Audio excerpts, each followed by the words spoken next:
I just need to, can we move this just a bit? Just a little. I just need to be able to stick this. Yeah, that's fine.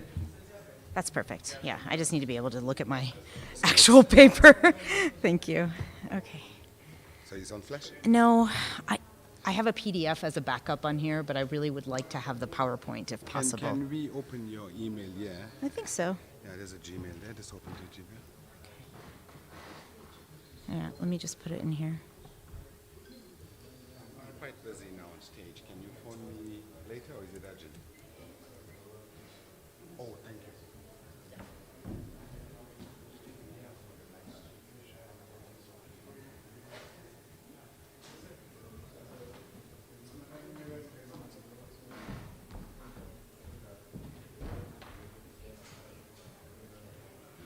Muted.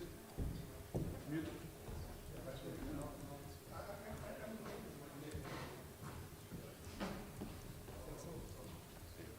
Yeah, if I have any chance at all of showing It'll work. the video that I had, but it doesn't have to happen, but I have it as a PDF in case. Oh, great. I'm not going to know my password. One moment.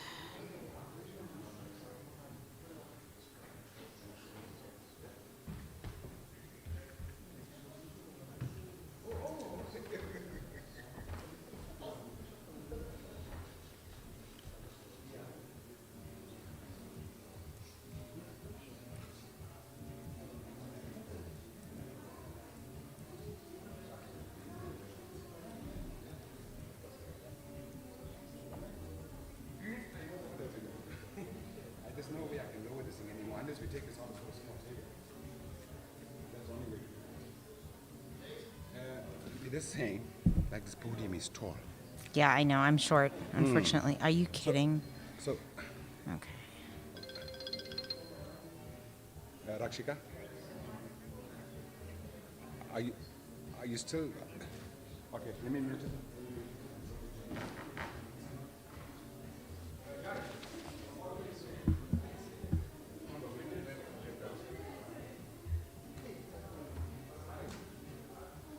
Perfect. Okay, great.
Don't disturb it. Good evening, colleagues. It's good to see all of you here today. Today marks an important occasion in the life of the School of Religion, Philosophy and Classics, because we are putting into practice our partnership with the University of Denver. For the past week and a half, we have had a visiting scholar who has been with us teaching and delivering seminars in the discipline of religion. But today we have this public gathering, this public platform, and you have come here to be with us to celebrate this. It's important because after a very long time, I don't remember when I was here. It must be 2.5 or 3 years ago when I was here in a public space like this. So it's brave of you to come out and be here. So give an applause for yourself. Just applaud yourself for having come out and be here. So we are happy to have you here. But to formally welcome you here is our acting dean, Professor Khumalo, whom I'm going to invite to come up. But I don't want to hog this space. I don't want to come up here again. So what I will do is I will just announce the speakers who are going to come up. Professor Khumalo is going to welcome you, who is the acting dean of the school. And then on behalf of the executive director of corporate relations, Ms. Noma Zondo, don't be surprised that there has been a metamorphosis, that Ms. Noma Zondo has just changed overnight.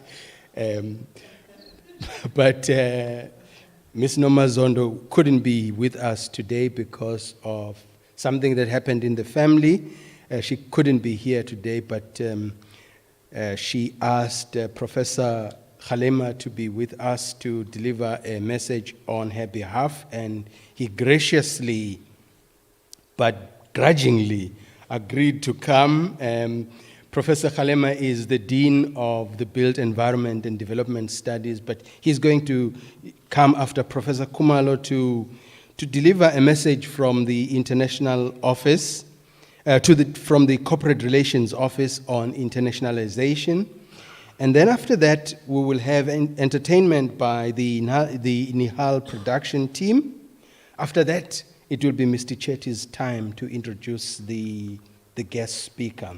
So this will be the last time you see me for a while. So the program will run itself. Now over to you, Professor Khumalo.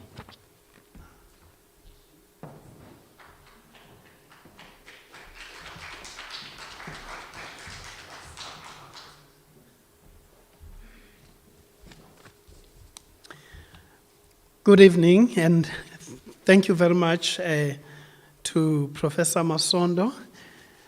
Now, I'm a bit panicky, and I'm reminded of a young man who was going to be, I come from the tradition of the church, so my examples relate to the church, whether I like it or I don't like it. I'm trapped in that, so you'll need to be sympathetic to me and don't be put off by that. A young man was going to be ordained, and so the crowd was there, the bishop was there, all the important people were there to celebrate with him in this big day. And he panicked because he was expected to preach for the first time as the ordinand. And so he was really panicking. And so he came forward and he tapped the mic. And he didn't actually hear that it was working. So he thought it was not working. And you know, in the Catholic tradition, the first words that a priest utters when he stands on the podium, he says, the Lord will be with you, and they all respond and say, and also with you. And so he tapped the mic, and he thought it was not working, and because he was panicking, muttered these words, "There is something wrong with this mic."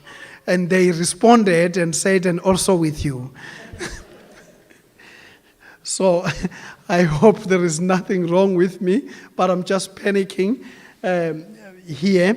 And thanks to Professor Masondo for those words of welcome to all of you. He is the academic leader for the discipline of religion in our school. And so we are really appropriately welcomed when he stands up to mention those words to all of us. And so indeed, I also want to echo those words on behalf of the school as a whole, the School of Religion, Philosophy, and Classics. And you can then, in brackets, mention theology and ethics. For some reason that we didn't want to have a long name, we didn't include those two disciplines. But they are very important disciplines in the school, theology and classics. But we celebrate this day today, as Professor Masondo has said, because it is a day where we are putting into practice or fruition the partnership that we have with Denver University. As a university, we prioritize internationalization because we know universities do not exist only for themselves and the small world where they find themselves as located. The depth of a university and the excellence of a university is when a university can collaborate with other partners in the globe, and from that demonstrate its own capacity in the production and dissemination of knowledge. And that becomes reality when a university can welcome and receive partners internationally who come to share knowledge and also to research and get knowledge from there.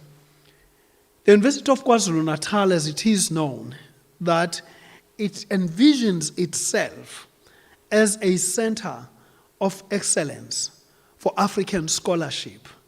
Every time when we welcome people to this institution, we always look forward to absorbing what they come with.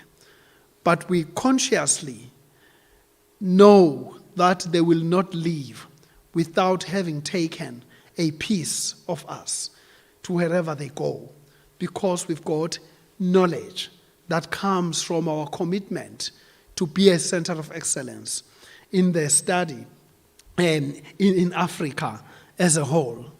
So we welcome Professor Sundaram here with us, who's brought some good gifts and knowledge and greetings from our colleagues from Denver University. So that the partnership that we have, unlike most of the partnerships that we have in institutions which only exist in pen and in MOUs that are filed in file number 13 that nobody actually remembers. Here is a relationship and a partnership that is working. And we are committed to making it to work so that it benefits our staff, our students, and also our communities as people who are involved in the intellectual project. And so we welcome her, firstly, if I may mention that, very, very warmly, because it means a lot that she is here to us as a school, and we celebrate that very much. And may I also then say to our colleagues in the department or cluster of religion, thank you so much. On behalf of the school, I would like to express our gratitude for facilitating this visit to Professor Masondo, to Cherry Muslim with those emails that she keeps throwing over to everyone here to remind everyone you need to be here. Make sure you respond. You are going to attend. This is what is happening. And I've already heard from Professor Sundaram saying, no, Cherry is keeping me quite busy here. So things are happening. Things can only happen when we've got staff, members, colleagues who make them to happen. And through that, those efforts, the university and the school will always shine. And if the school is shining, the university will shine. If our university shines, South Africa shines. So we are here to celebrate this. I'm happy on behalf of the school to welcome you to this, especially our guest. Thank you very much.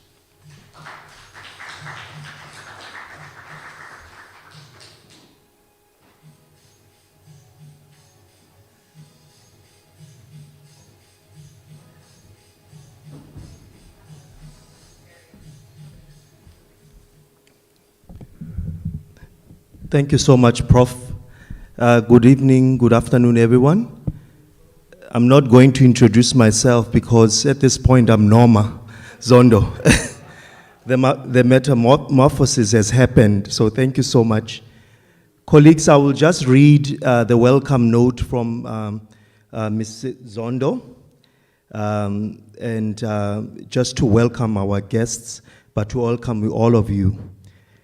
Our keynote speaker, the Assistant Professor of Hindu Studies at the University of Denver, Professor Dheepa Sundaram, Acting Dean and Head of School of Religion and Philosophy and Classics, Professor Smangaliso Kumalo, Lecturer in Religion, in the School of Religion, Philosophy, Classics, Academic Leader, Professor Sbusiso Masondo, the facilitator of this program, Mr. Chair Chetty, all staff, students, guests, ladies and gentlemen. It is an honor to be part of this public lecture delivered by Professor Dheepa Sundaram, a renowned cultural theorist, scholar of performance, ritual, digital culture in South Asia. Hosting scholars of Professor Sundaram's caliber is particularly important for us at the University of KwaZulu-Natal, as we are forever looking to exchange knowledge with the best in the world. Hosting scholars of this caliber, one of the things that we realized about COVID-19 pandemic in terms, how our fate as humanity is linked, despite the vast difference in geographic location. In addition to that, rapid digitization has sped up global connectivity. In our continued quest for new knowledge acquisition and application, we cannot divorce ourselves from the global community from learning from global experiences. We also have a lot to offer the world, as we have shown in the recent past through groundbreaking research, which continues to position our University of KwaZulu-Natal and researchers among the best in the world.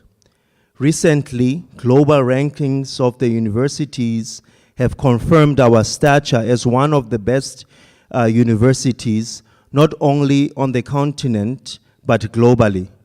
Allow me to cite just one global ranking by the Center of World University Rankings published in late 2021. Those rankings place UKZN in the top 2.5 of universities worldwide.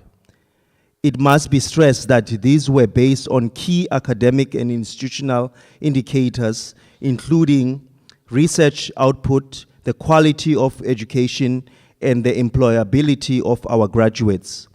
We are also very proud of our research, that our researchers continue to produce globally recognized research, which continues to attract not only admiration, but also prestigious accolades from the global community. Recently, Professor Tudo de Oliveira director of UKZN Research Innovation Sequencing Platform, known as CRISP, was named by Time magazine as one of the 100 most influential people in the world in 2022. This was in recognition of his role in the field of genomics and epidemiology. It will be remembered that Professor Oliveira led the team of researchers and scientists who discovered the Omicron variant, which quickly became dominant global variant for COVID-19. That discovery influenced and shaped the global response to the virus. Later this month, on August 28th, the Japanese government will award 2 of our scientists. This is in recognition of their contribution to HIV/AIDS prevention and treatment, the role in training African scientists and their scientific leadership in response to COVID-19 in Africa. There are many outstanding academics and scientists across the disciplines within our institution. Professor Sundaram, as UKZN, we have long realized that our continued efforts to be amongst the best in the world rely heavily on the partnerships and linkages we create throughout the globe. This is why internationalization remains one of our key areas of focus. While internationalization efforts took a knock over the past 2 years because of the COVID virus and the travel restrictions, we are working hard to increase the number of international students, and we have on our campuses and those our university whom are part of the exchange programs. We continue to strive to return to pre-pandemic levels where we had more than 2,600 international students on our books. This year, we have also accepted exchange students from the USA, France, Germany, and Norway. We continue to strengthen relations with other universities throughout the globe in a quest to continue inspiring greatness. With those words, ladies and gentlemen, Mrs. Zondo wishes to thank the School of Religion, Philosophy, and Classics for hosting Professor Sundaram, and we look forward to her insightful talk. Thank you so much.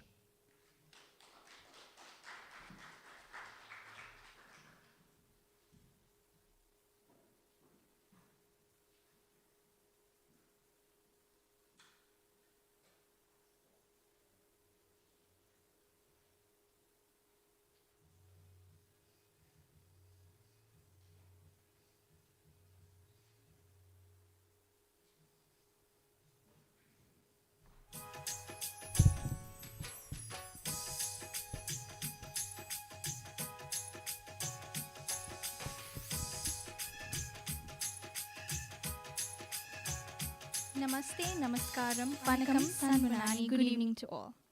Nihal Productions maintains the integration of contemporary Bollywood dance with ritual-based performances within Hinduism. Today's prayer dance is based on the goddess Kali's battle with the Asura, the demon king. In the performance, the mother goddess Durga is seen in a tranquil state as she transforms into her ferocious avatar Kali just before battle begins. The song Mahishasura Mardani Stotram, Ai Girinandani, is sung to calm the Shakti, power of Kali, down after she defeats the Asura. The Ai Girinandani helps generate an aura of positivity amongst individuals, as it is often used to ward off ill health and bad luck, and creates and offers a feeling of safety.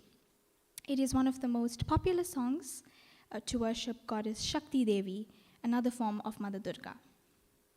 The fierceness of the Ai Girinandani is most effective when the mother goddess Durga uses her mightiest power in the form of Kali to kill the demon Asura and his guards.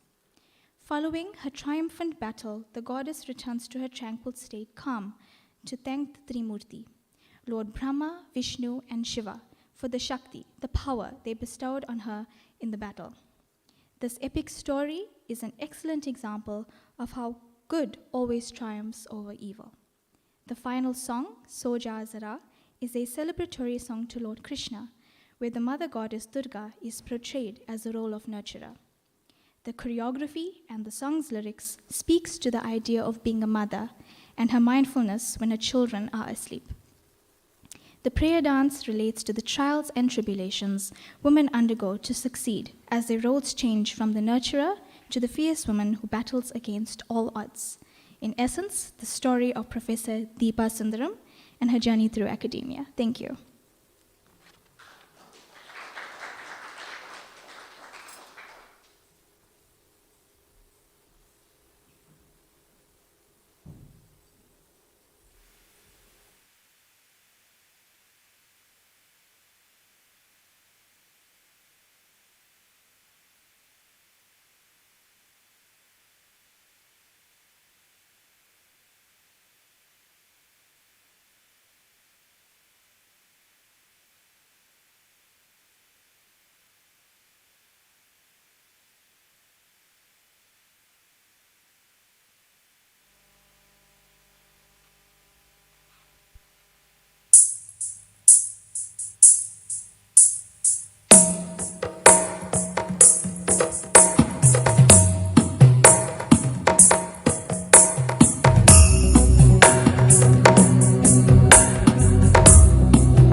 नंदिनि नंदितमेदिनि विश्वविनोदिनि नन्दनुते गिरिवरविन्द्यशिरोधिनि वासिनि विष्णुविलासिनि जिष्णुनुते भगवति हेशिति कण्ठकुटुम्बिनि भूरि कुटुम्बिनि भूरि कृते जय जय हे Mahishasuramardini रम्यकपर्दिनि शैलसुते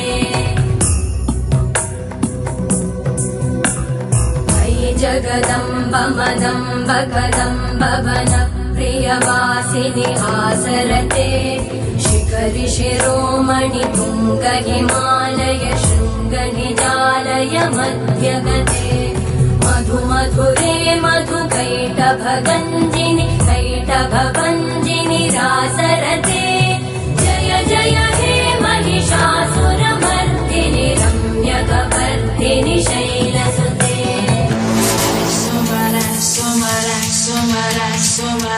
Sumanohara Kantiyute Sita Rajani Rajani Rajani Rajani Rajani Karavatra Vrute Sunayanari Brahmara Brahmara Brahmara Brahmara Brahmara Adhipate Jaya Mahishasura Mardini Ramya Kapardini Shaya Sute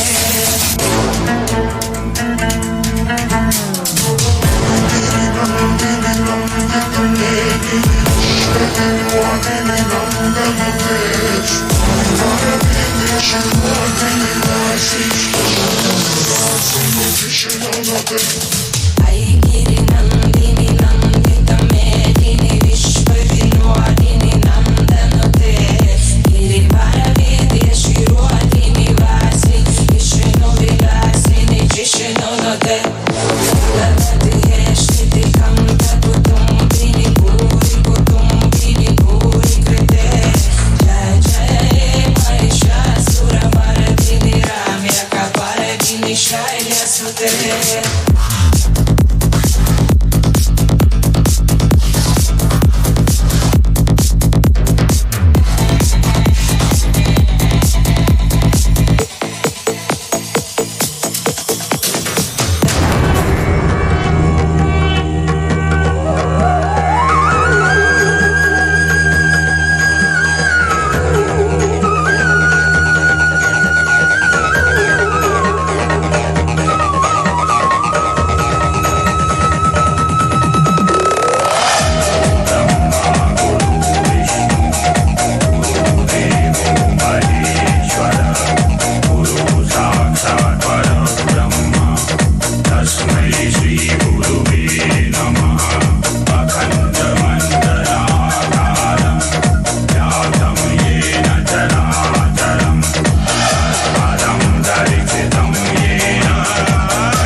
is good. Good afternoon to everyone. Could we have another round of applause for these dancers?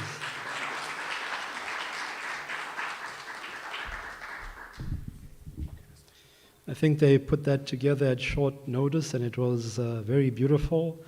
And I think I needed some of that Shakti. So thank you very much.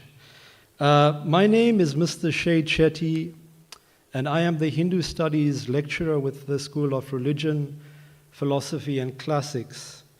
On that note, it should be noted that UKZN is perhaps the only institution in South Africa that I'm aware of that offers a home for Hindu studies. So that is something quite significant and very special to note.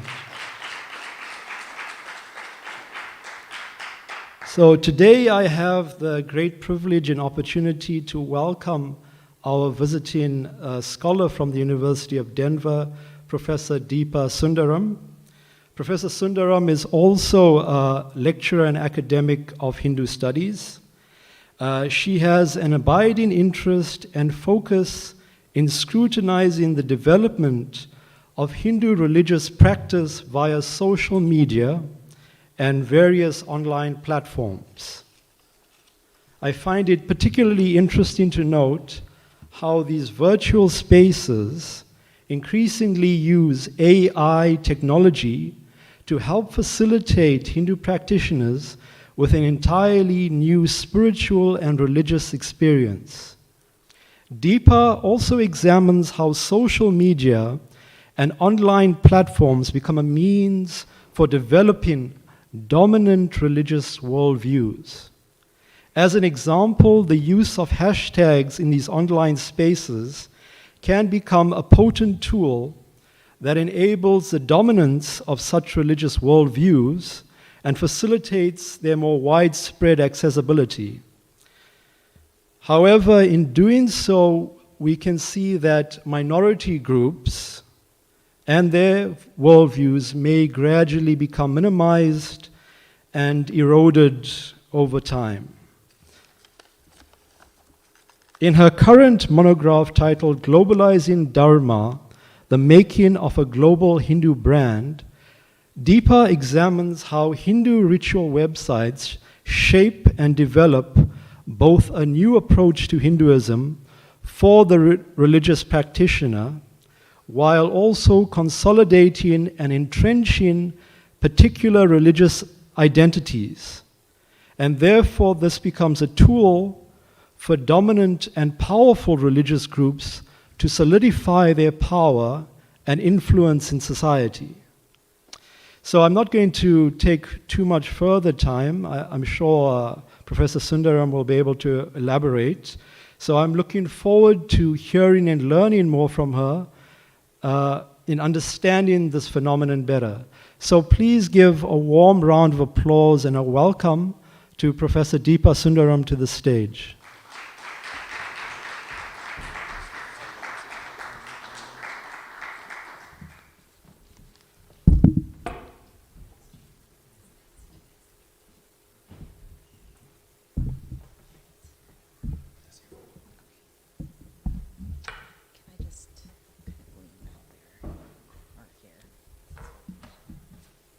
Leave that right there.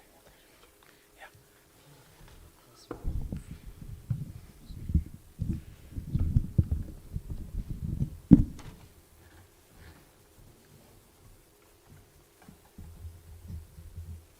And I can advance the slides here.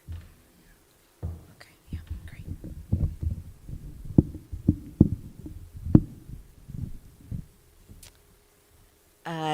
Thank you so much for having me here at UKZN.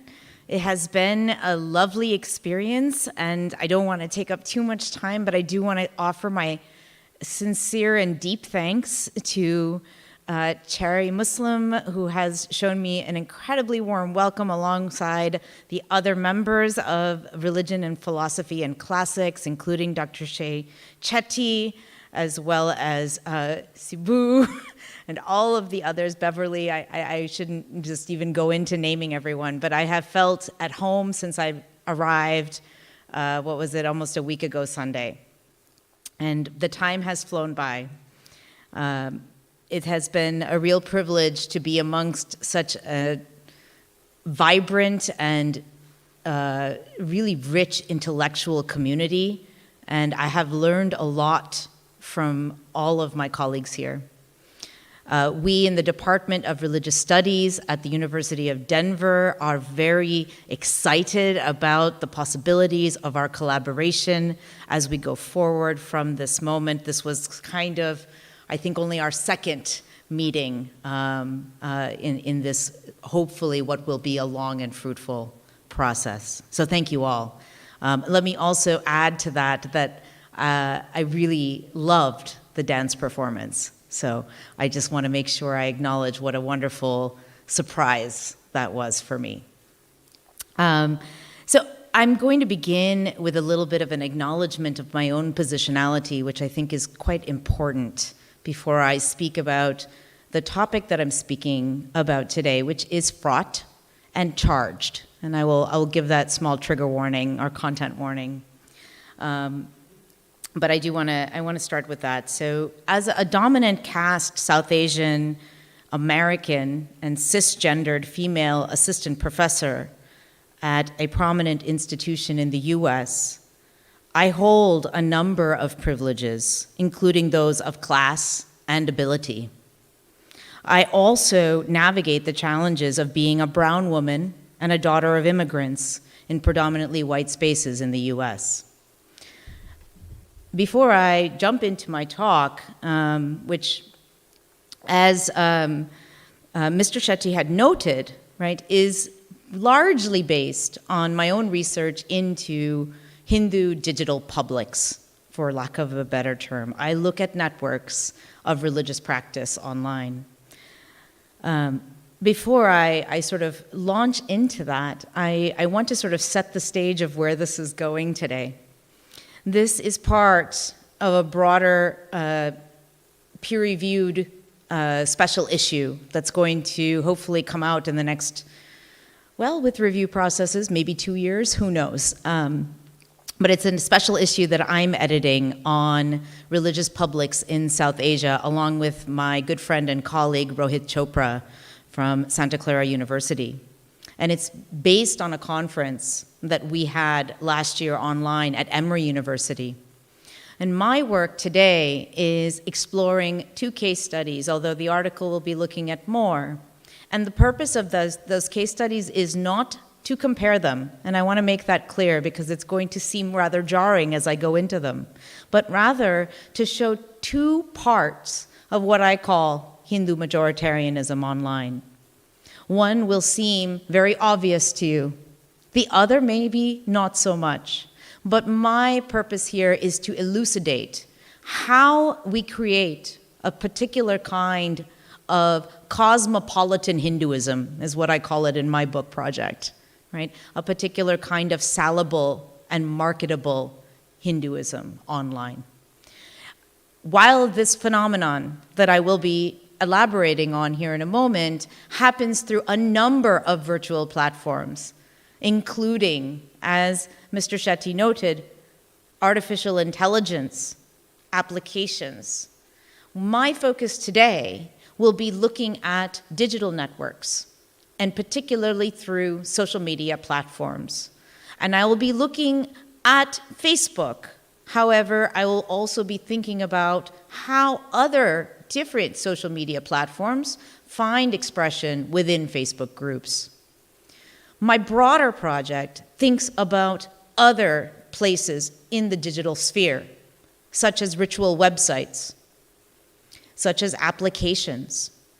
I look at everything from social media posts to virtual reality, which you may wonder, does that have a place? Yes, it does. There is an app for that. For anyone who is looking to enter into a puja into India, just see me after the talk. I can give you an app for that. So apps and AI and all of these different kinds of digital applications are part and parcel of this ethos. But for today, I'm going to show you one sliver. And that sliver is through 2 case studies looking at particularly social media networks and their role and place in creating digital devotional networks. Okay, so without further ado, I'm going to start this. And I have spent the first part of this presentation, I'm realizing after having given some talks here, that as Dr. Muslim was telling me, it's possible that a lot of what I'm speaking about is new to everyone here. So I thought it might be fruitful to spend some time on some statistics. I know that's not so interesting, but don't worry, we'll get to the interesting in a moment, okay? In the era of globalization or the creation of transnational, transcultural, economic, and political networks that permit the transmission of goods, services, people, and commodities, as well as religion and religions, religious figures become commodities as well. This often includes close partnerships. These religious figures often are mobilizing close partnerships between state actors, economic entities, and university systems, making them very important within our field of religious studies. Within this globalized space, economies not only traffic in physical items, but also in metaphysical trends like cultural values, nationalist and ethno-centered sentiment, and religious doctrines. Basically, we don't just sell things, we sell ideas all the way through networks, right? And I'll talk a little bit about how algorithms work here in a moment. But neoliberal political and economic alliances, such as those between China and countries such as Kenya and Nigeria, for example, represent the need for investment in innovation, despite having to leverage that investment against future profits it may generate. This is just one example. My talk today is going to first begin by thinking about the deep penetration into India of not only mobile phones, but also internet, and then consequently, social media. Before I jump into that, let me say one thing regarding social media, maybe a few sort of pointers. I imagine everyone here has some kind of social media, or at least you know of somebody that does, right? Social media, as I often tell my students, are not a monolith. They are not all the same. They are individualized. They are customized. They are seeking out different demographics, right? And I'll show you a slide later to show how that works in India, right? But right now, all of my students who are about 20 years younger than me are very invested in TikTok. I'm not sure if that's a trend here, right? TikTok is big. Or Instagram, right? But they find Facebook, and to quote one of them, tired, right? So, but that's not the case everywhere, right? In India, Facebook is the second most used social media network behind Instagram, a close second, right?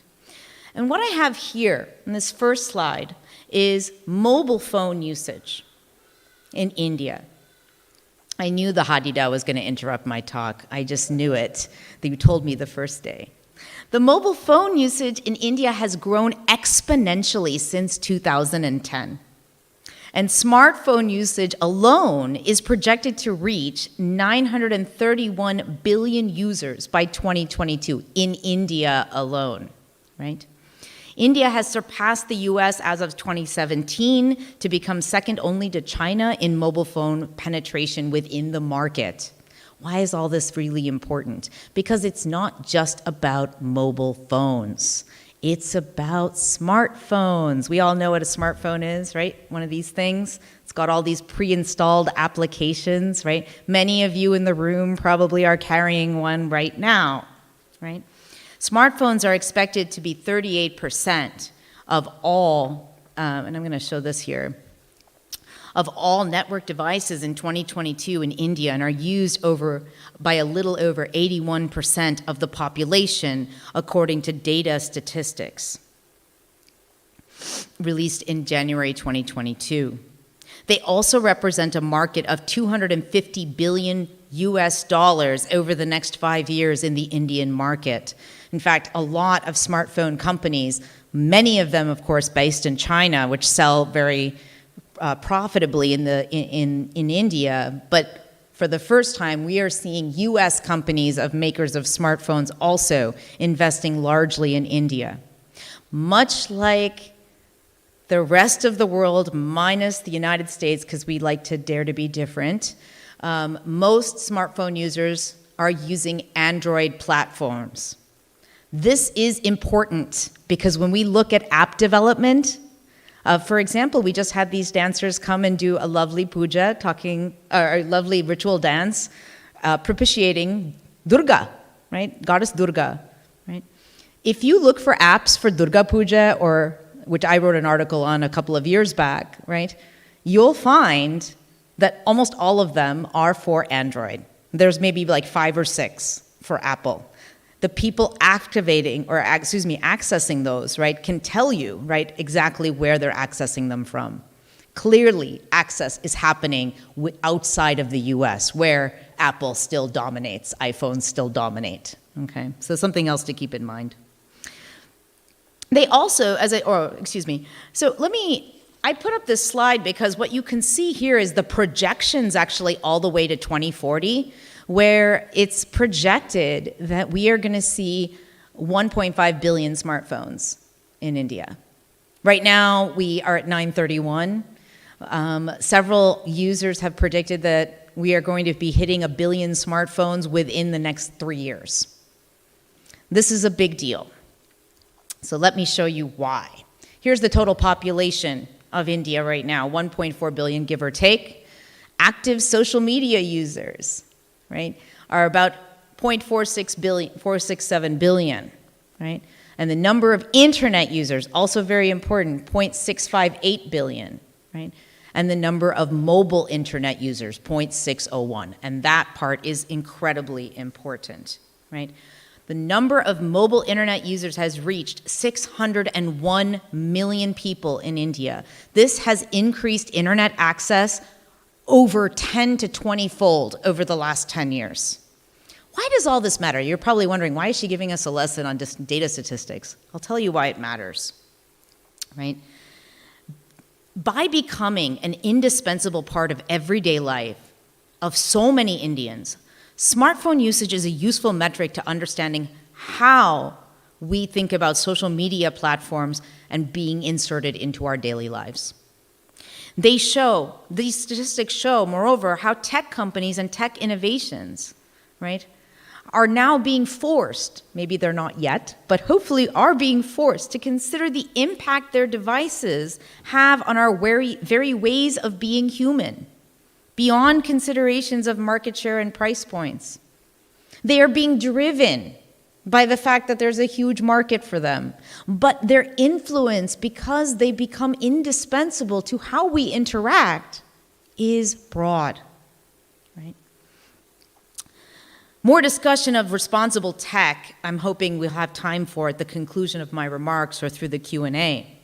But when considering the deep market penetration of smartphones, we see precisely why social media platforms, and I'm going to show you this here, social media platforms, right, are both ubiquitous and widely utilized by Indians in particular, and South Asians as a whole, both within and outside the region. One of the things I was not able to pull up before I got here because the website was not functioning was the statistic that shows how many South Asians in the diaspora, not just Indians, but Pakistanis and Bangladeshis and all of these other communities in the South Asian region, in the diaspora are also using smartphones. If you add that and their own networking, you see a very broad global digital community that is very well connected, right?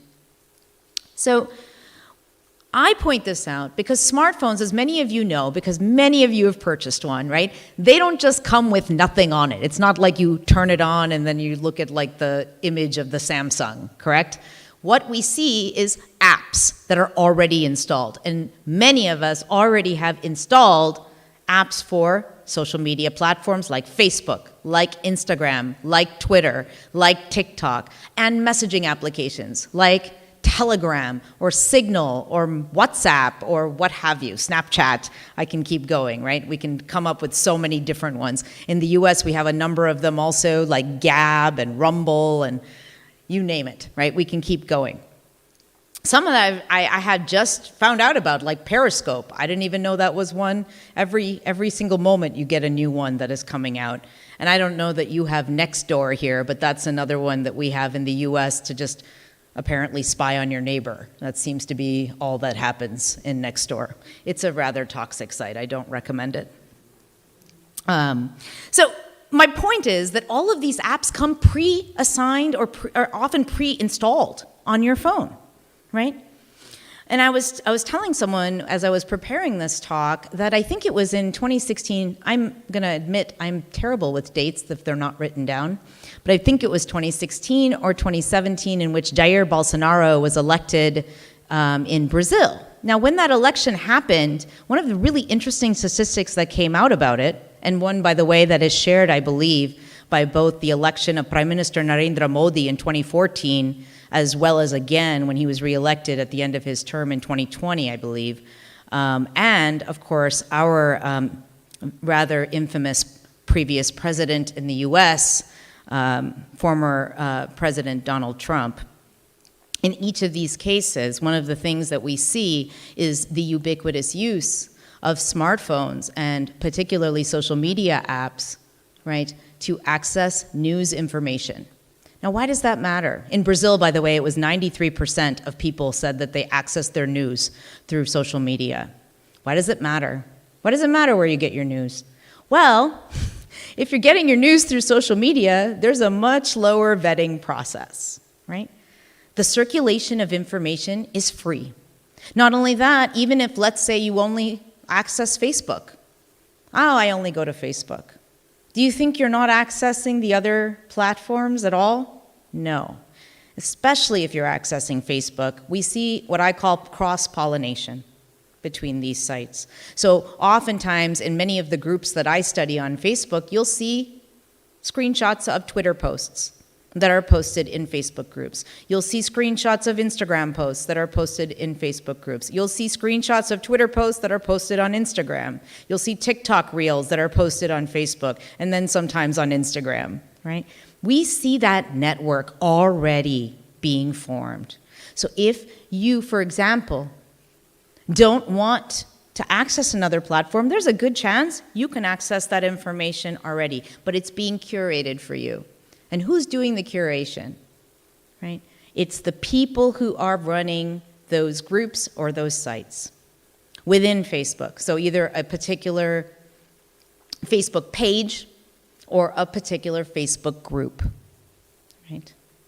Now, my point here is to show you first how social media becomes so impactful on daily life. This isn't random.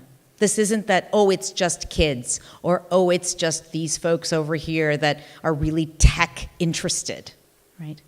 But even the mother that maybe only checks social media when her kids are at school, maybe only goes to gardening groups. This is my mother, by the way, I'm giving you a picture of right now, right? She only likes her gardening groups, and she likes to go and listen to her pujas, right? Those are the only two places she goes on Facebook. She is still inundated, and she often accidentally clicks on these things. She's inundated with a series of customized ads and customized suggested pages to follow, groups to follow, right? And those are based on how the algorithm reads particular keywords in the things that you have already chosen to follow. It also, if you don't turn off your privacy settings, I'm sure everyone's going to go look now. If you don't turn off your privacy settings, it's also reading your Google searches or your internet searches, and it's also customizing all of those things. It is an ecosystem. This is very important. Okay, so let me go forward. And this is the money slide here that I'm going to conclude this little methodology part. But this is the part where we learn about what is popular in India and why it matters. So when you look more closely at the data, what we see is the growth in social media usage in India likely results from a number of factors, including falling prices of smartphones. They are widely available and they're a lot cheaper, unless you want an iPhone, which is still very expensive, well upwards of 50,000 rupees or so in India. Easier access to the internet and mobile internet. Most people have an easier time buying data on a smartphone than they do buying an internet service. And particularly for those that are unhoused or have a sort of contingent housing space, right? They may not be able to set up such a network. And with a country that still experiences a lot of electricity cuts, this is a very valuable thing, right? I remember I took students to Dharamshala maybe right before the pandemic, and we were doing a hike called the Triyund hike into the Daladar range. We were at 22,000 feet, and this guy is using a smartphone. I couldn't believe it. I'm like, how did you even get internet up here? He's like, oh yeah, you know. That to me is shocking that this is the world that we live in. But not only the access to mobile internet, the pre-installation, as I noted, of social media and messaging applications, it makes it accessible. Newspapers cost money. Social media is accessible for free, right? And you choose what you get to follow. One last point about all of this before I jump into my case studies.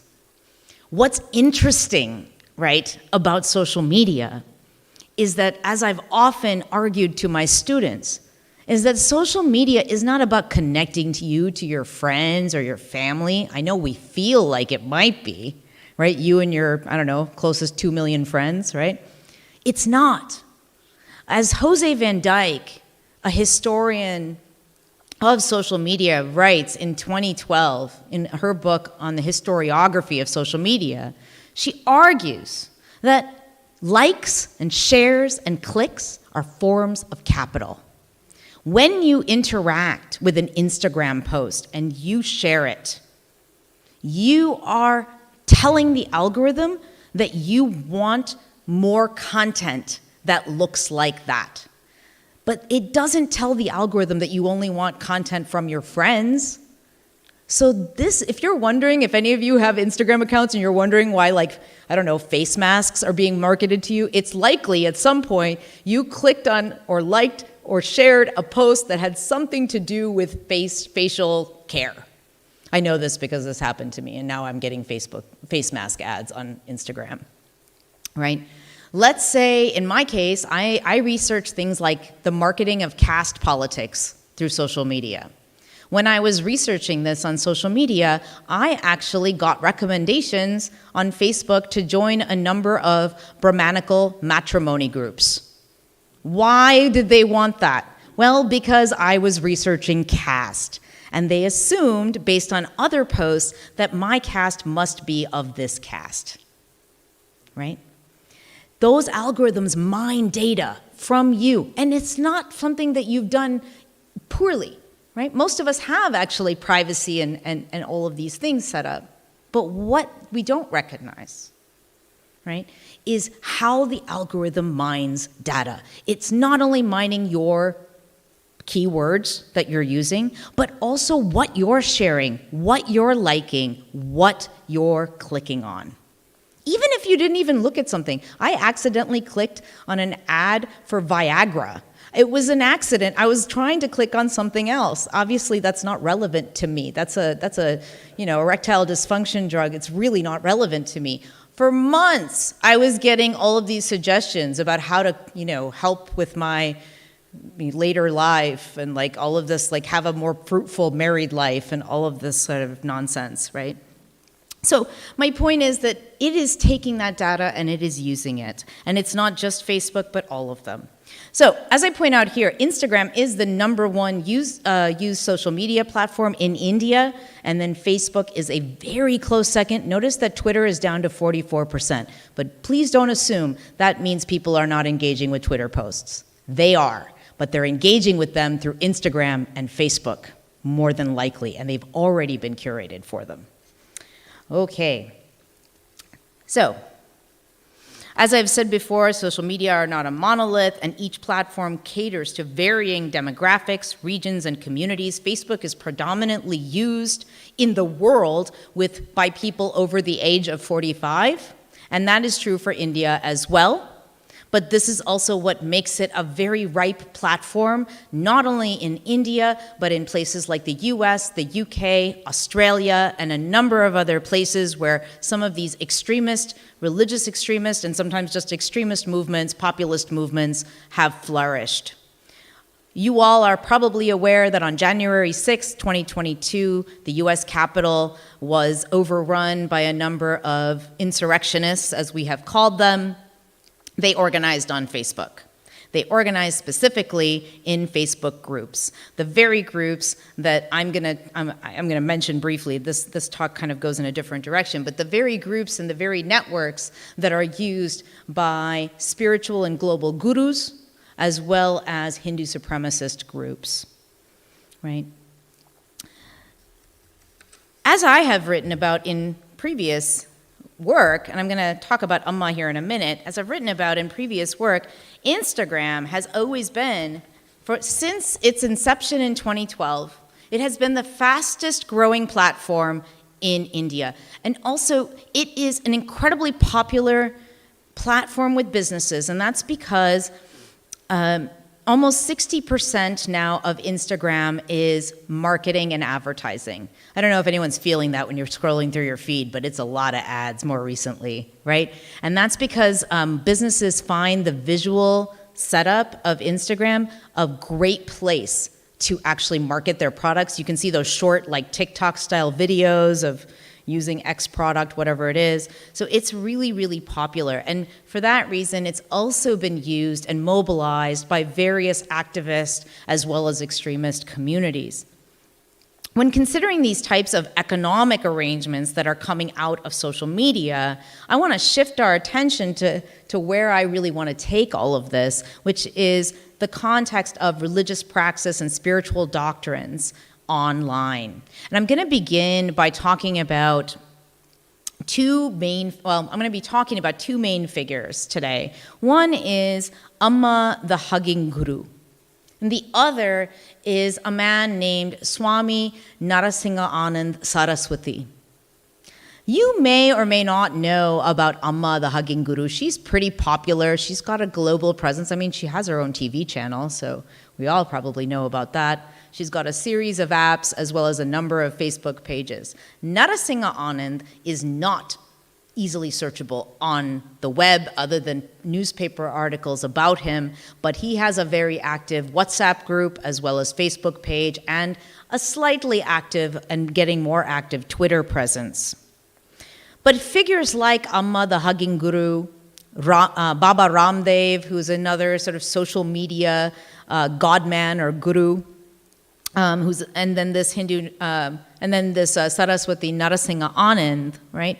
Alongside state actors and various other figures who have developed a popular following, right? As well as certain government websites within India.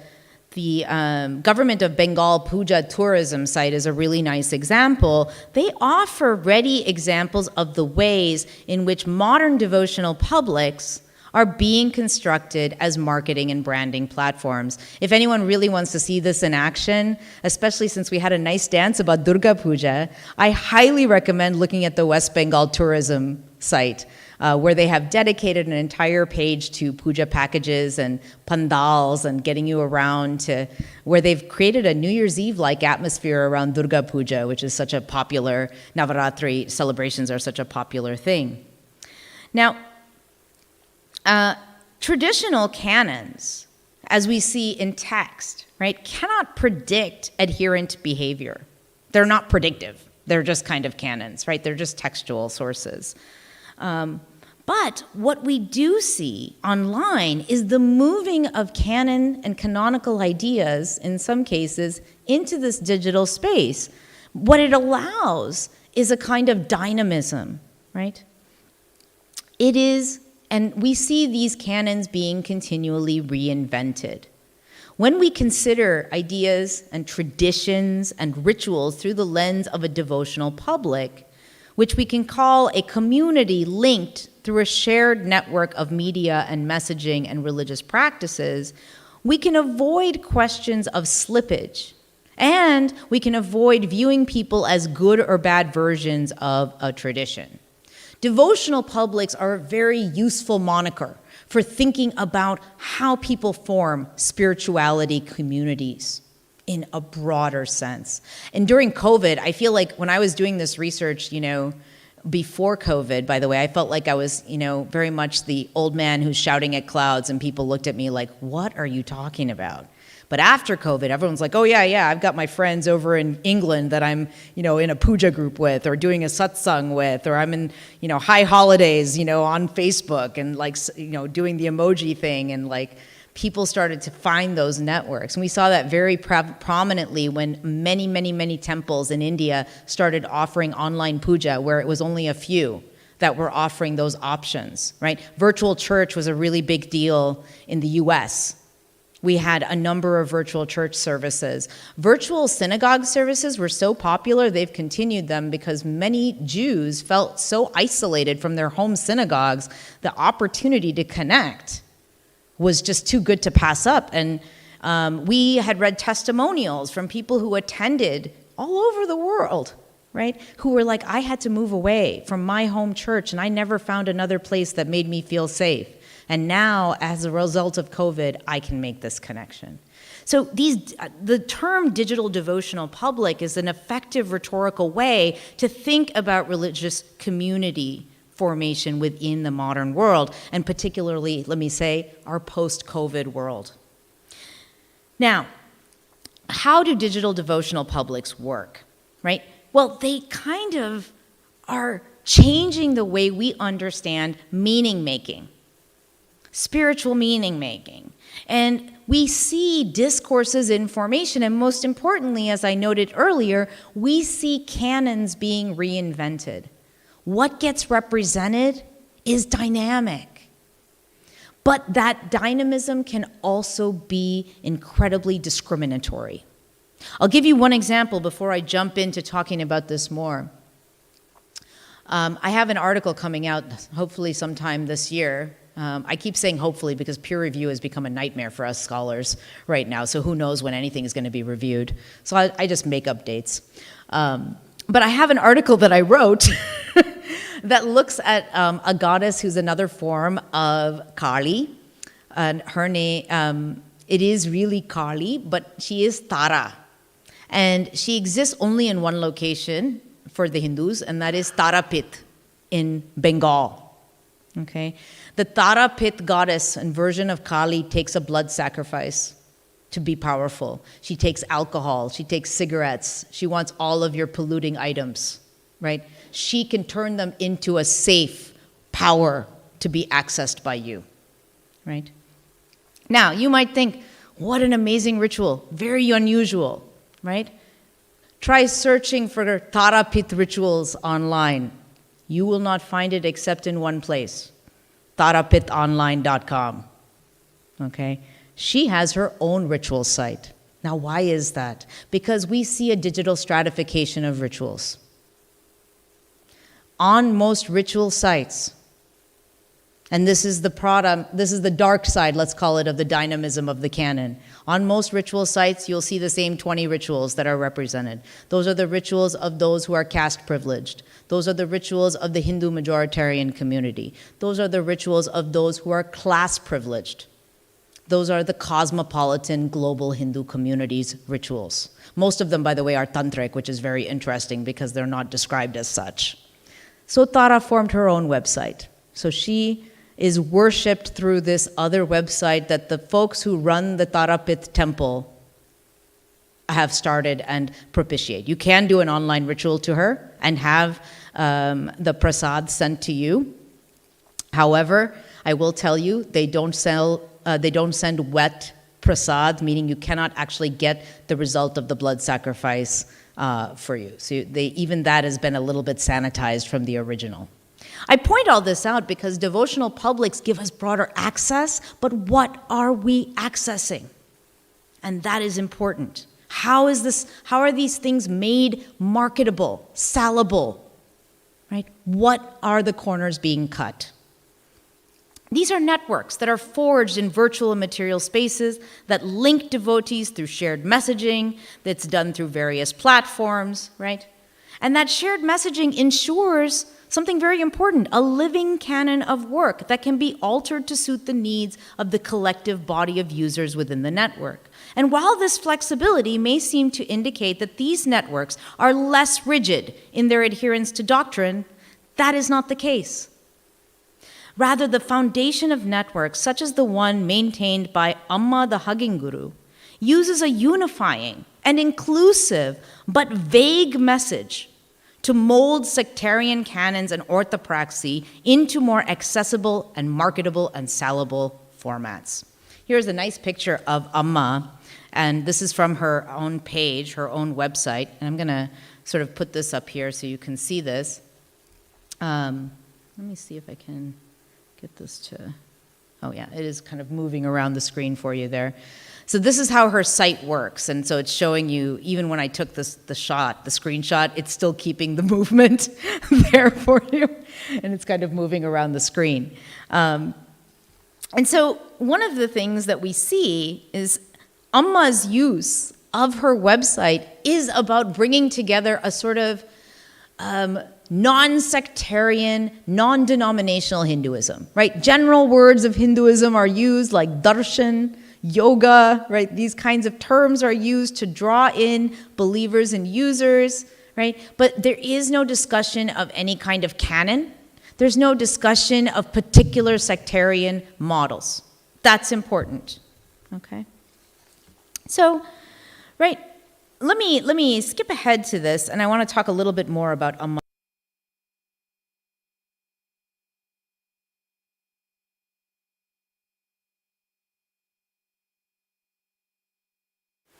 The use of YouTube, ritual websites, digital gurus, online hawking of religious paraphernalia, etc., all underscore the focus on creating a user-friendly interface that offers convenient access to the divine along with the appropriate methods of propitiation. Further, the growing presence of digital public squares are significantly impacting in the way in which spaces are constructed and for whom they are open and welcoming. Spaces can be, right, accessed, but are they accessible? That's a question. Who's being left out? For example, if you are literally not represented in a particular website, let me give you an example. What if a god that you have worshipped since you were a child was never represented on any of these online sites? Kancha Elijah Shepherd, a famous scholar, renowned scholar of caste discrimination from India, talks about this experience for himself, growing up in India. He says, I don't know who Rama and Krishna are, but the gods I worshipped, I thought I was Hindu, until I went and tried to worship those gods in a public space. We see a different shift online. Because now it's not about, hey, I worship this other god and I can tell you in person. Now you're going to a website and your god is effaced. It's gone, it's not even there. In effect, telling everyone that Hinduism consists of these gods only. That's why it's very important. This talk is thinking about how devotional networks provide the virtual infrastructure for ethno-nationalist politics in the Hindu digital sphere. While I'm not going to be talking about Hindu nationalism per se in detail today, a little bit, what I really want to be thinking about is something I call Hindu majoritarianism. Devotional publics are forged in both virtual and material spaces. And because of that, they require, right? They require a symbiotic relationship between those two spaces, right? Networks, like I mentioned earlier, by the ones maintained by Amma and Ramdev and Jaggi Sadhguru, all use this vague unifying message of spirituality. It's non-sectarian, it's non-denominational, and it doesn't usually refer to any specific text, right? But one such example of how this can become a fodder or provide ground for extremist rhetoric and grievance seeking that often is used to enshrine ethno-nationalism or ethno-nationalist ideas as a true Hinduism, right? One example would be the Hindu nationalist flash mobs that organize on WhatsApp and Facebook, most recently in November 2021, and weaponize puja to block the public namaz prayer by Muslims in places like Haridwar or Gurgaon. By the way, a right of public prayer is guaranteed by the Indian Constitution, so that's something interesting. Even though, based on these events, Gurgaon has now restricted the rights of Muslims to go in public and pray. Another is the recent efforts by Hindutva organizations or Hindu nationalist organizations to instigate a transnational virtual network of supporters to intimidate, threaten, and harass participants in various academic events. So I want to draw attention to how these Hindu devotional publics or networks have become invested in a type of Hindu majoritarianism that links one's authenticity as a Hindu to one's commitment to the Hindu Rashtra. And I want to talk about how this happens through two very disparate case studies. These case studies are essentially thinking about two different focused gurus, very different, right? The efforts organized through social media and messaging apps to disrupt public namaz prayer and the global spiritual empire of the figure of Amma, the hugging guru, may seem very disconnected. At first glance, it may seem that these two examples don't fit together at all. However, what I hope to show is that both Amma and Swami Narasingha Anand produce digital devotional communities that either overtly or covertly contribute to Hindu majoritarianism. Amma markets a kind of everyman spirituality akin to Sadhguru and to a lesser degree Ramdev through apps, media, and personal appearances. By the way, if anyone downloads or has ever downloaded Amma's app, I will highly recommend that you go into the settings right away, because if you don't, the default setting is that her face appears on your smartphone 26 times a day, asking you to not forget to do seva, right? Terms like seva or service are one of these really good generic terms, right, that are really calling people from different communities together, right? But you can't remove her face. For 5 seconds, it's right there, and it's quite disconcerting, I have to say. In many ways, the Jain guru that Rakesh Bhai Javeri, who is the leader of the Srimad Rajachandra mission in northern India, is a really good example of a similar approach in the Jain tradition. Right? We see these godmen and gurus in a number of different traditions. People who study digital Islam, I highly recommend, if anyone's interested in looking at it through that lens, looking at you, Cherry, maybe. Cyber Muslims, which is a fantastic volume that was edited by Rob Rosenall, just came out, that looks a lot at these kinds of figures and sort of how they play with authenticity and authority. The goal is a global spiritual community that is bonded through the virtual marketplace. That's what people like Amma are trying to do. But in contrast, Narasingha Anand is invested in building another kind of community.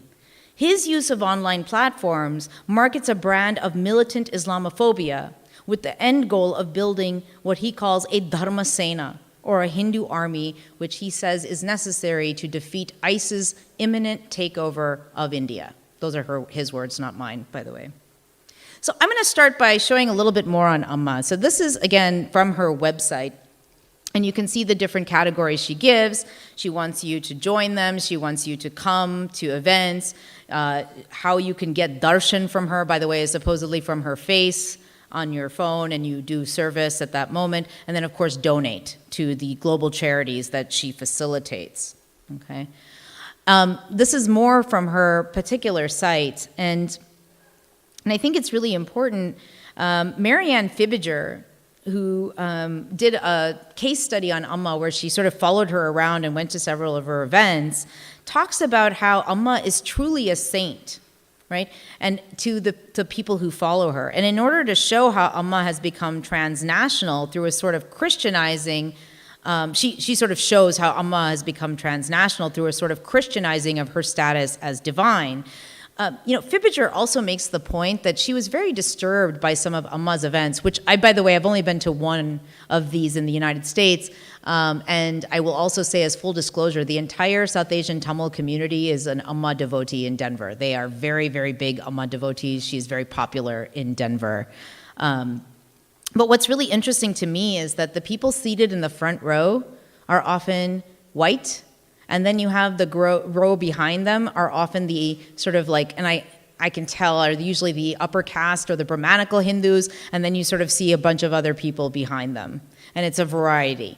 But we see, Fibbiger noted this as well when she went to Amma events around the world. In many ways, Amma's universalism dovetails with the efforts of early transnational yogis such as Swami Vivekananda, Aurobindo, and BKS Iyengar, which some of you might be familiar with, as they created a global brand for themselves.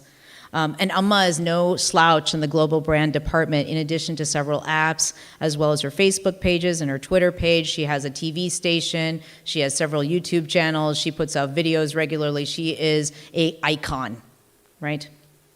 She's very popular.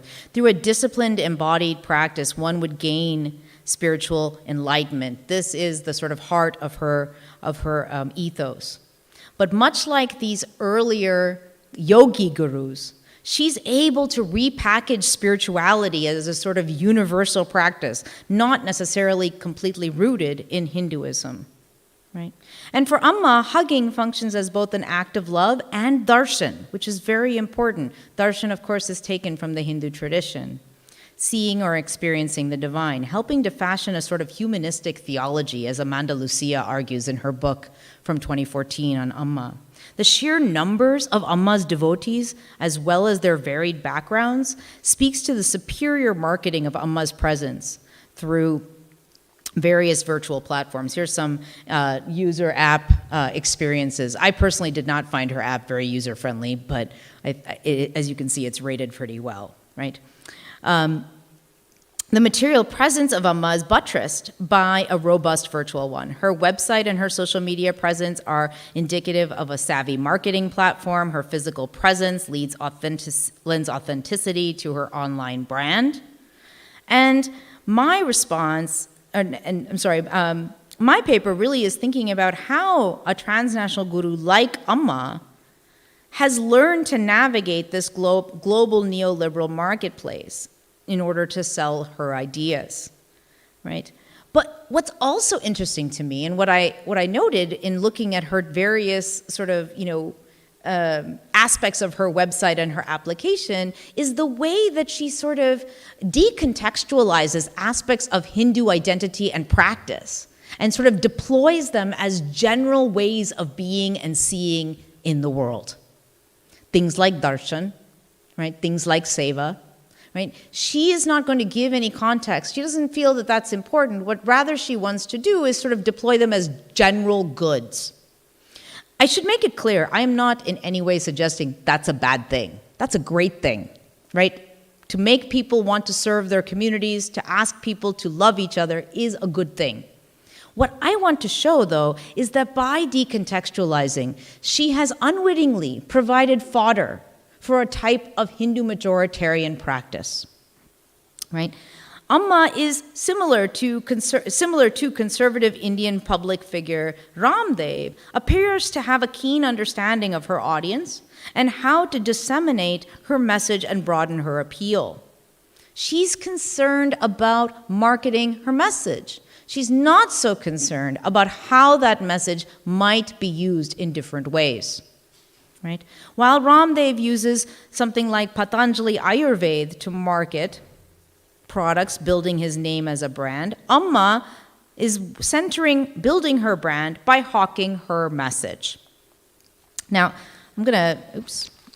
So I wanted to show this briefly, and I'm going to kind of skip ahead a little bit so that I can get into talking about Narasingha Anand. But this is a really interesting thing. So she has a 24-hour global Malayalam TV channel that was established in 2005. And in addition to that, she's added a number of other things, as you can see. There's a reality dance show. There's all these other kinds of aspects of this. Okay. All right. So let me move on to Narasingha Anand. And I want to sort of give this example as well. I apologize for giving you maybe more information than you wanted here. But the point is that I want you to see about Amma is that she feels innocuous, and she is. She is not invested in this kind of politics. In fact, she's not political at all from any of her writings. But the way that she has chosen to decontextualize Hindu ideas has provided very good fodder for a type of Hindu majoritarianism, a set of values that represent so-called all Hindus, right? And that becomes very important for the Hindu nationalist movement. Okay, so let me move on. I'm going to shift gears a little bit and talk a little bit about Narasingha Anand Saraswati. Hindu supremacist ideologues like Narasingha Anand have deftly mobilized social media platforms to amplify their message. Platforms like Facebook and Instagram often function as a central hub for cross-pollination, as we said before, and you see these screenshots all over the place. The RSS, which is the Rashtriya Swayamsevak, has profited from a growing engagement with social media platforms in India. And as Badri Narayan argues, that the reinvention of the RSS in the post-independence era, and particularly during Prime Minister Narendra Modi's tenure, includes members who, quote, wield a far more powerful weapon, which is the mission of creating a socio-cultural hegemony that would include the entire Hindu community, and even many traditionally non-Hindu tribals and other minority groups. They are armed with smartphones, advanced communication technology, and the power of social media, end quote. Narayan makes the point that this powerful ecosystem cannot be countered simply with the rhetoric of secularism and political activism, and nor can condemning violence be enough, but rather, trust in the RSS must be substantively countered. I wanted to give this to you here because this is Narasingha Anand in a nutshell. He has been writing about the concern around ISIS since about 2012. He came to prominence in 2015, in which he put a sign outside his temple that said no Muslims were allowed on the property, which was rather jarring to people in India. And then he makes this statement that I show you in 2018 in a Hindustan Times article, where he says that all are needed is that young Hindus burning with anger. That's what he needs to form his army. And he says our motto should be Gita in one hand and gun in the other. And if you're wondering, Gita, of course, refers to the Bhagavad Gita, which Gandhi argued was his manual for peace, which is kind of an ironic sort of change.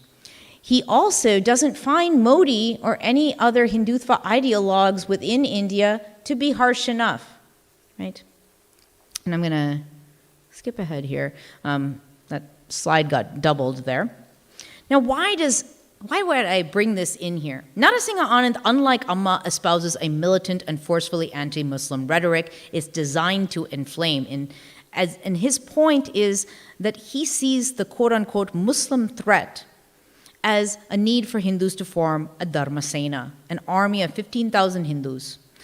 He's built an extensive digital network, but it's not just a digital network for information. It's a digital network to call up what he sees as a 2 million person army at any point through Facebook and WhatsApp. And in fact, one of his lieutenants, Chetna Sharma, who you see on the screen here, and I can send this video if anyone is interested, I'm not going to play it today. But what she says here is that I will never use a website. She has no website. Narasingha Anand does not have a website. I will never use a website. I can reach 2 lakh people with one message on Facebook and WhatsApp, and nobody can track me. That is important. So Chetna Sharma is really the head of Narasingha Anand's larger project, which is to have training camps around India to train young Hindus how to fight. And you can see a lot of this. There's a film called The World Before Her. That's a really great place to see some of what this looks like. But let me actually skip to the next slide so I can finish up here, and I don't want to take up too much time. But here's the pictures of the training camps. Right, the Hindu Swabhiman training camps are led by Chetna Sharma and Parminder Arya. It is not an accident that these are two powerful Hindutva women underneath him that are running these camps. They teach the students that Gita in one hand, gun in the other. They teach them how to defend themselves. And if you ask them, in some of the interviews that I have read, I have not interviewed these folks personally, if you ask them, they say, I will kill for Hindu nationalism, I will kill for Hinduism. And these are children, maybe as young as 8, right? So this is why he's doing it. I know that I'm running over, so I'm going to try to wrap it up here. We teach young boys how to use weapons when fighting Islamic jihad, right? Muslims are carrying the corpse of a dead religion on their shoulders, he says. Broadcast one WhatsApp message to 2.5 lakh people, Chetna Sharma tells us. India is not a plate of rasgullas that ISIS can devour. I mean, who doesn't like a good rasgulla, though? But anyway, I digress. Now, I'll end with this discussion here on public namaz, but the point of all of this is that both of these gurus are leveraging social networks and broad communities. They are creating digital devotional publics, right? The devotional public itself is not necessarily an ideological category, but the way that it has been used is. And both of these gurus contribute to a particular kind of digital canonization process in which we are inventing what constitutes and what counts as Hinduism online through social media platforms. This is the problem. Now, one last point about this example here, public namaz under police protection in Gurgaon. This is from 2018. This is from 2021. It's the same thing, right? This has been attacked. Now you might wonder, why do I show this? This is happening in the material space. Because these mobs were unable to be countered by the police because they were organized through WhatsApp, which is a totally encrypted platform, right? One message, 2.5 lakh people. And you get mobs at the drop of a hat. And not only mobs, by the way, I don't think I have a slide of this, but mobs that drop and perform so-called, and I put this in scare quotes because as a Hindu scholar and a Sanskritist who taught that language, by the way, for 15 years, there is no such thing as Vedic puja. They say they're doing Vedic puja. So what they do is they come and they do a ritual, a puja, just a puja, right in front of the Muslims to prevent them from praying, right? I'm not an expert necessarily on this, but it seems like the puja would be defeated by doing it for some nefarious, rather violent purpose, right? Prayer is not supposed to be a weapon in this way, right? But that is partly the strategy, right? To counter what they see as this incursion. And this last slide, for the past 3 months, Hindutva groups, and this is from November 26, 2021, they have been repeatedly blocking Muslims from gathering for Friday prayers. And because of this, and I talked a little bit about this in another one of my lectures. I've given a lot since I've been here, but I talked a little bit about this a little earlier. But the legal ramifications, social media spaces are real spaces. They are not living in the ether. They have very real legal ramifications. So despite the protection of the Indian Constitution, Gurugram withdrew permission for public namaz to be held in 8 out of the 37 sites that were dedicated for prayer. And we are seeing, by the way, since this point, those sites being shrunk in a number of other places. Gurgaon and Gurugram in that region and Haridwar were the only places, and now we're seeing it spread, where a constitutional right is being abrogated because of a flash mob formed through WhatsApp for people on the ground. I have lots to say, but I know I've gone over my time, so I'm going to stop there. And I'm happy to take questions and flesh out anything I missed. And I appreciate all of you listening to me today. Thank you.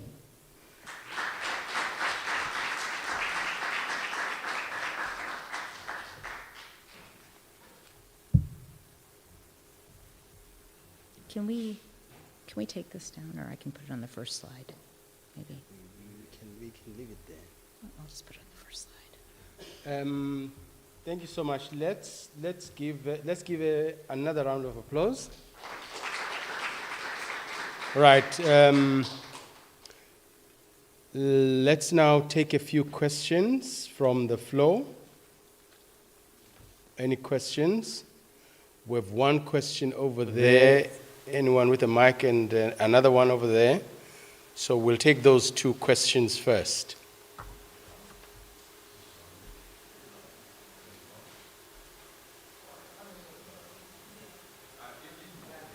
Can you speak up just a bit? For me, Oh, I can hear you now. I didn't necessarily study any of these topics, and for me personally, I could probably listen to a whole semester, probably a whole degree of this stuff, so thank you. And I genuinely feel like this kind of topics plural, probably isn't covered enough. Mainly in my mind is because I come from the angle of, I was discussing this with a friend of mine, that most of the time in the news, you see something that's sort of, can you call it Christian-based kind of terrorist organizations? It's usually from the US, no offense. But, and it also, in my mind, is because it's just easier to engage with because it's English speaking. And that removes a boundary straight away. And at whatever level in my mind, I figured, something that's a bit further east, it seems more innocent because it's sort of this fun language that they speak out there. You can't really understand it. Turns out they adopt vastly similar practices. It's just something that we don't actively understand. And I really think this kind of thing isn't spoken about enough. Many reasons, but more selfishly because Indian, I'm from Durban, grew up here, I don't live here anymore, but I see that my family members, they don't necessarily identify with any of the politics happening in SA at the moment, and for a long time. So they turn to a land that they come from, generally, and at whatever level, what they see and what they read informs how they act with people around them, specifically that aren't Indian. Pretty problematic to say the least. And I just think if I'm sure you have, and you might be offended that I bring it up, but there was a show on Netflix called Patriot Act, and Hassan Minhaj covered, I think the year before the election in 2017. Yes. Or 2020, yeah.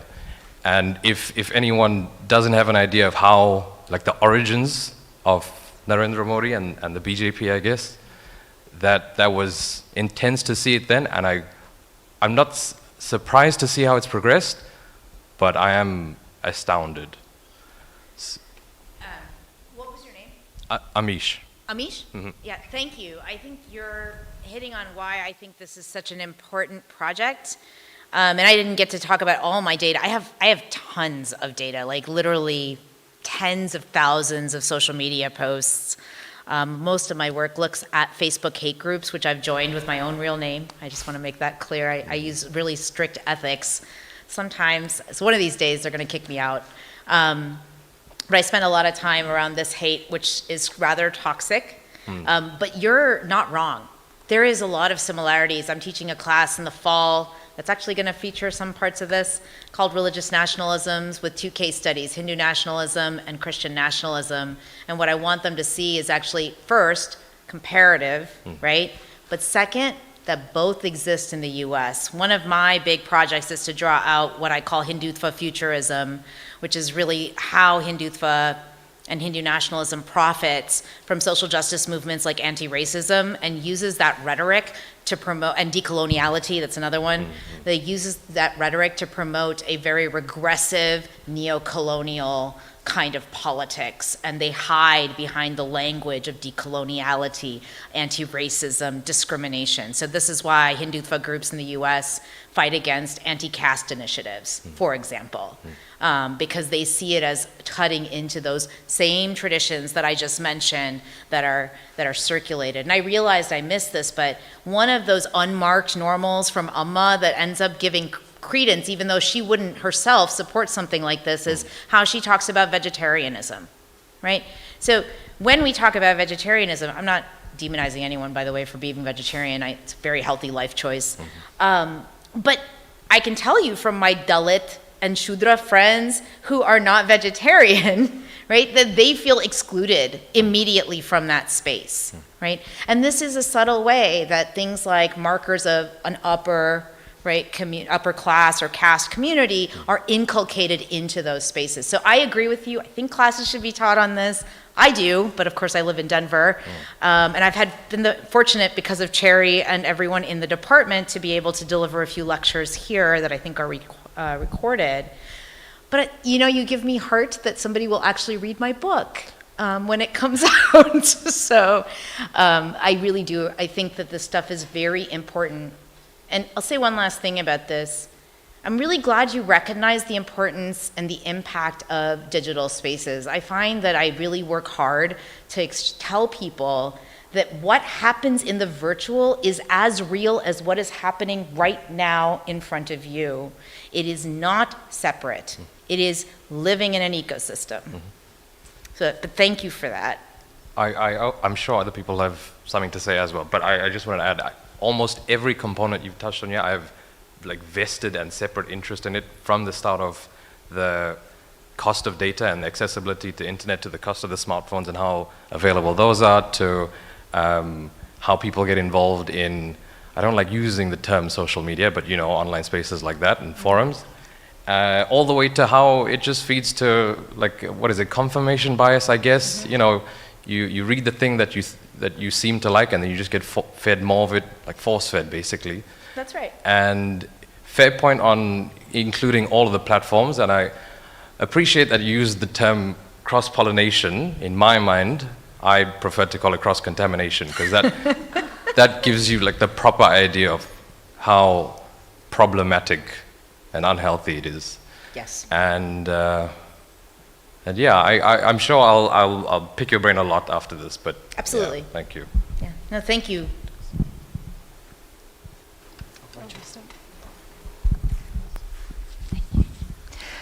Just to start off, Amish, this is what you miss when you don't do religion. Okay, we teach this.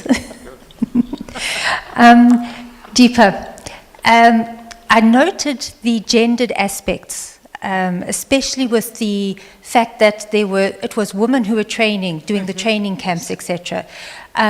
So if you can speak to that aspect, but also in terms of the data that you've gathered on those social media spaces, what are the gender dynamics like in that? I'm sure that must speak loads. Yeah, they're really troubling. And I think this would also speak to some of the interests that Amish was talking about. So first, to the first part of your question, there are a lot of gender dynamics to this. Hindutva is a patriarchal institution and ideology. So the father of Hindutva, and I didn't have time to give too much of this, but the father of Hindutva is seen as this guy, Savarkar, who was a part of the anti-colonial movement in the early part of the 20th century. But I'm not going to go into the details, but one of the things he did say is that unlike most Indian anti-colonial fighters, he called India a fatherland. And he said, our fatherland has been emasculated. It has been taken over by these British soldiers, and it's our job to take it back. And if we want to be our full, strong men, we will take it back. So even the foundation of Hindutva is really rooted in this certain kind of muscular nationalism, I would call it, and it's very similar to what we see with Christian nationalist movements in the US. I can't speak to Christian nationalism everywhere, but I am reminded of, I can't remember his name, which is probably a good thing, but the guy who massacred a bunch of Muslims in New Zealand, his manifesto is very similar. Anders Breivik, who committed the massacre up in one of those Nordic countries, you know that he devoted 33 pages of his manifesto to Hindutva and to Hindu nationalism, and how he saw it as such a positive development, and that every single country should have this kind of nationalist movement. So if we're wondering about these very concrete connections, right? They're there. And in every case, what we see is a very strong muscular nationalism that is masculinist. So why have women training? Well, this is a very interesting part of this, right? Part of this is to make women part of that muscular nationalism. They are really arms of that muscular masculinist nationalism. They aren't, if you listen to Chaitanya Sharma, by the way, and the videos are chilling, I can share them with you. I didn't play it today. But when she talks about why she's joined this movement, she's like, I will kill for this movement. This movement is everything to me. I have to protect Hindutva. Not just Hinduism, but Hindutva.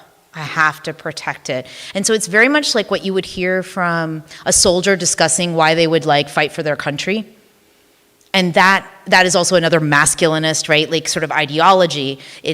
That's what you see. And they are, these members, both of these women, Parminder and Chaitanya Sharma, they are both members of the Durga Vahini, which is the RSS's women's arm that they have developed in order to bring women into the movement.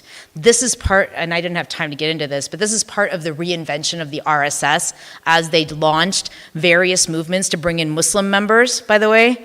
They have other castes instead of just the dominant castes now, and they also have women. And the Durga Vahini is very strong. Now, in terms of the online post, one of the things that you see is very similar to Christian nationalism. You see a real concern about Hindu women not doing their part for the nation, not having enough children. They are marrying Muslims, so love jihad, as I talked about in the class that I spoke on the other day. Love jihad is a fear. It's an anxiety that Hindus are going to be overpopulated by Muslims in India. And it's believed through rumor, innuendo, and social media post. So somebody posts a rumor on social media, it goes viral, and then everyone believes that some town has a love jihad problem. And then it makes its way into legislation, as I showed before. So it has a long-standing impact. But all of those things are about controlling women's bodies. Right? So what we see here is about a kind of nationalist patriarchy that is profiting and building itself on women's bodies. Right? Women, just like in partition, frankly.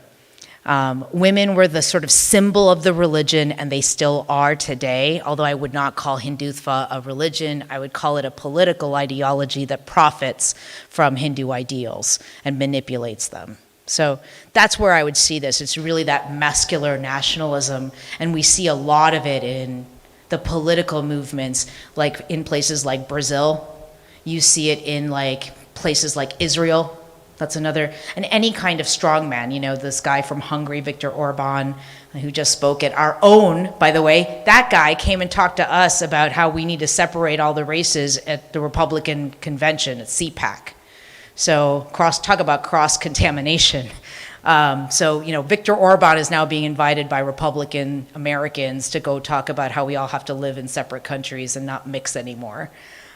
So we get, and Nazis, right? There you go. So all of those things are sort of mobilizing that same space. But I can share some examples if you want to see some of these posts, especially because they are virulently anti-Muslim.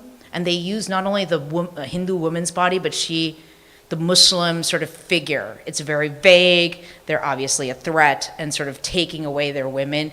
And I would read it as a direct call to Hindu men to say, don't be emasculated by the Muslim man. And it's similar to early discussions in the US of, I shouldn't say, it doesn't happen as often, but it still happens all the time. The ways in which black men were seen as a boogeyman in pre-civil rights era as well as post-civil rights era. It's a good question. It's a gendered ideology.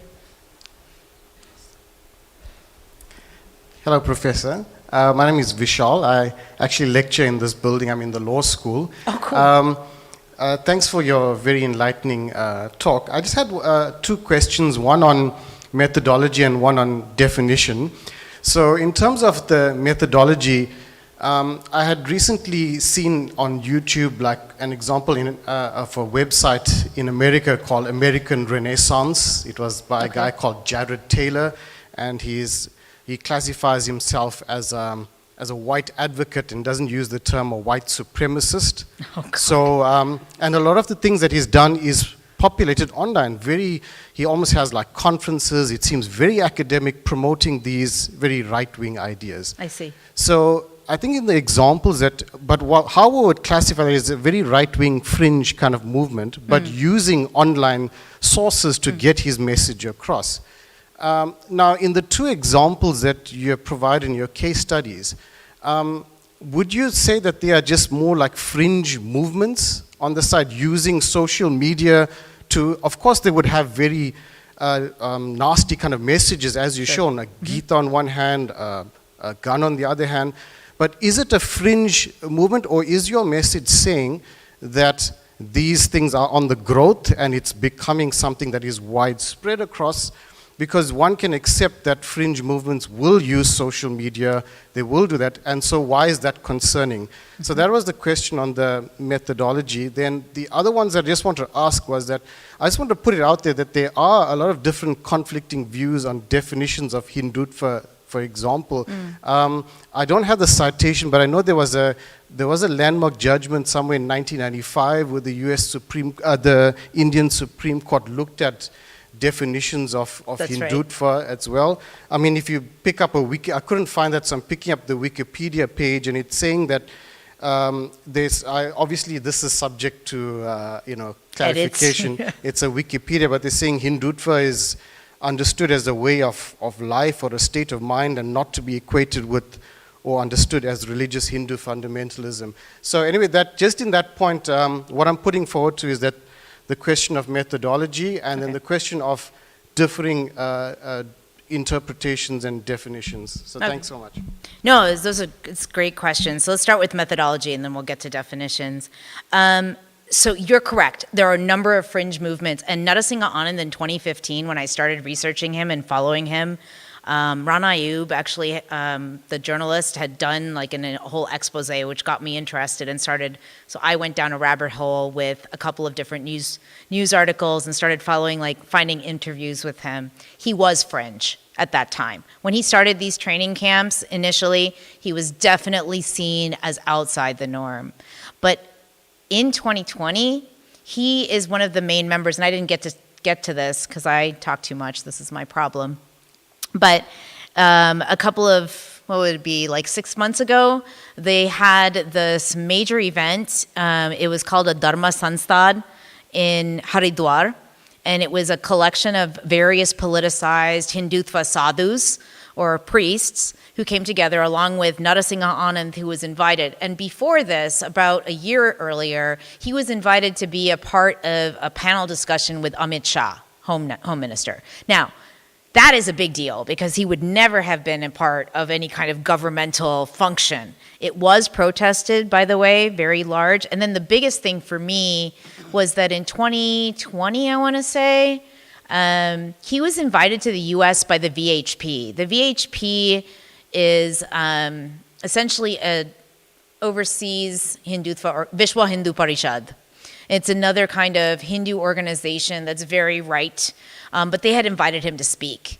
And this was, unheard of. Like, why would you be inviting this guy to come and speak? As you pointed out, he seems like a fringe kind of extremist. That was a big shock. And so there's one major Hindu organization that's more sort of anti-Hindutva that really spoke out strongly about this, and they ended up getting the Vishwa Hindu Parishad to rescind their invitation.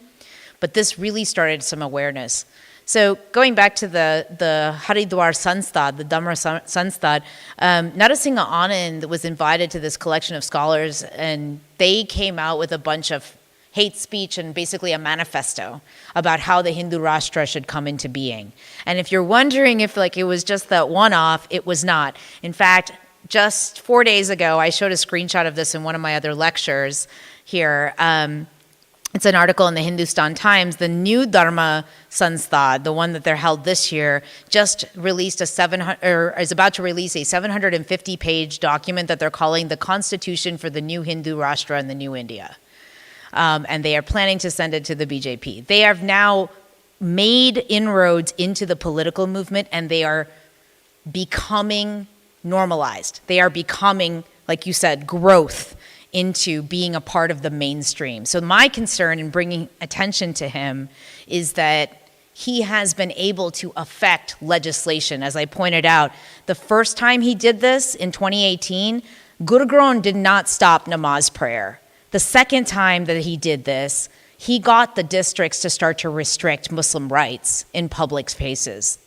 Now we're seeing this in an environment where people are no longer allowed to wear hijab to school. Like there's all these different regulations on being Muslim and being a Muslim body in society. So my methodology in choosing him in particular is to show how that kind of guru that would have been seen as a total kook just maybe 4 or 5 years ago is now being seen as a real fighter for Hindutva values or whatever you want to call it. Now, getting back to Hindutva as a term. So Hindutva is a neologism. It's about 100 years old, that term. It's true that the Supreme Court sort of determined that Hindutva can be defined as Hindu-ness, because the twa suffix is, do I have any Sanskritists in the room? The twa suffix is the ness suffix in English and in Sanskrit. So it's a neologism because Hindutva is not a term in Sanskrit, but the twa suffix was added to Hindu to mean literally Hindu-ness. However, as we know from, it was also the name that Savarkar gave to his muscular Hinduism. But Savarkar would argue very clearly that it is not Hinduism, and that he actually saw religion as a real problem to Hindutva.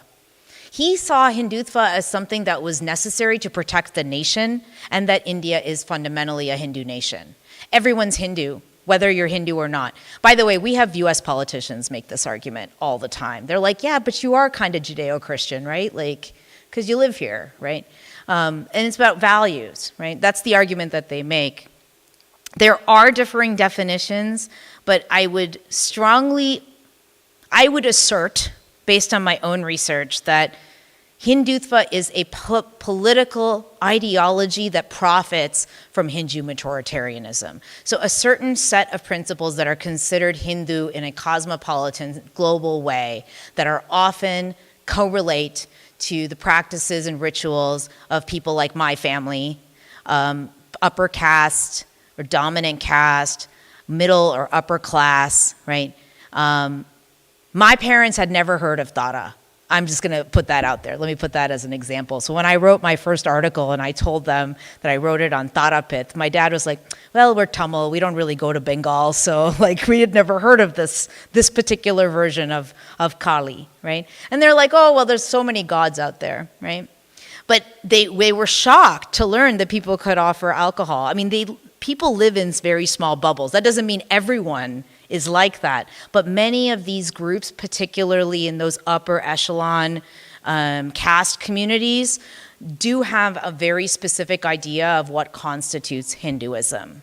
And that is what really, that majoritarianism is what grounds the political ideology of Hindutva. I would not call Hindutva a religion, but as one of my colleagues said, not all Hinduism is Hindutva, but there can't be Hindutva without Hinduism. And I think that's the best way to say it. So I appreciate the question. Thank you very much. Thanks.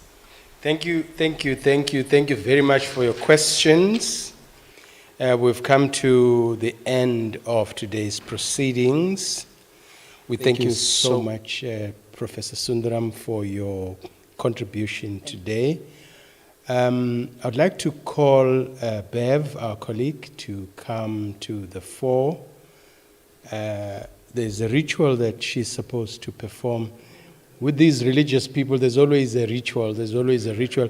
People come up with all sorts of rituals. We've invented so many in our department, so she's got a ritual to perform. So she's coming to perform that ritual. And I'm told Calvin also has a vote of thanks to make.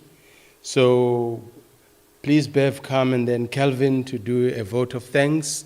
Then that would be the end for me. After Calvin, he will tell us what to do after this. Come, Bev.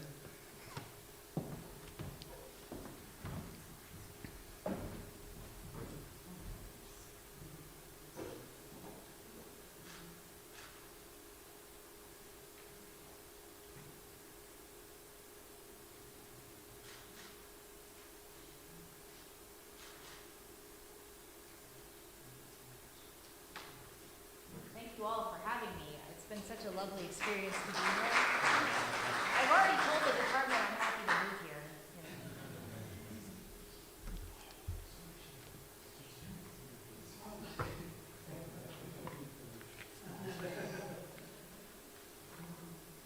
Shall I stay here?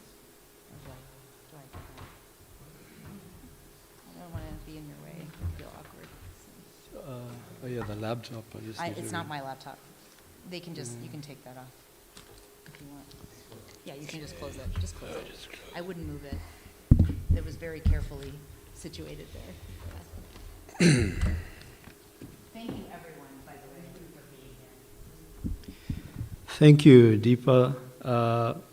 I think it's also important to note, being able to have this kind of discussion and not having to worry about threats of violence, being able to just communicate easily and freely and have a good academic discussion is really something, especially in light of what's happened to individuals like Salman Rushdie recently.